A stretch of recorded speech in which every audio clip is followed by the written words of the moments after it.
Good afternoon. এ দেখো সোনাই চলে এসেছে। সোনাই, আমি সোনাইয়ের মম চলে এসেছি সোনাইয়ের দুপুরের লাঞ্চ নিয়ে। লাঞ্চে কি কি রান্না হয়েছে দেখো।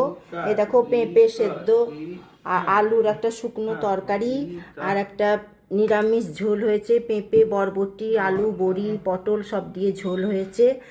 আর এখানটায় হয়েছে মুগের ডাল, আর এটা হয়েছে পাঁপড় ভাজা। আজকের এই রেসিপি প্রচণ্ড হালকা রেসিপি। কালকে মাংস খেয়েছে, এখন ভীষণ গরম পড়েছে, আমাদের এধারে খুবই গরম, যার জন্যে আজকে এই রেসিপি। কেমন হয়েছে রেসিপিটা তোমরা বলবে। হ্যাঁ, তোমরা সবাই দেখবে, দেখে বলবে। সোনাই এদিকে তাকাও, বাবু তাকাও। সোনাইয়ের মুড তো একদমই ভালো থাকছে না, কেন জানি না। সব সময় ঠিকঠাক সময় খাইয়ে দিচ্ছি, চান করিয়ে দিচ্ছি, সব করিয়ে দিচ্ছি, তাও ওর মেজাজ ঠিক নাই। এই যে উঠাও, মুখ উঠাও, এদিকে তাকাও। হ্যাঁ, এই যে সোনা পাপা খেতে বসে গেছে। এবার তাহলে খাওয়াই। আজকে আর অন্য কোনো ব্লগ দিইনি। ঠিক আছে, তোমরা সব ভালো থেকো। আবার একটা অন্য ভিডিও নিয়ে চলে আসবো। বাই।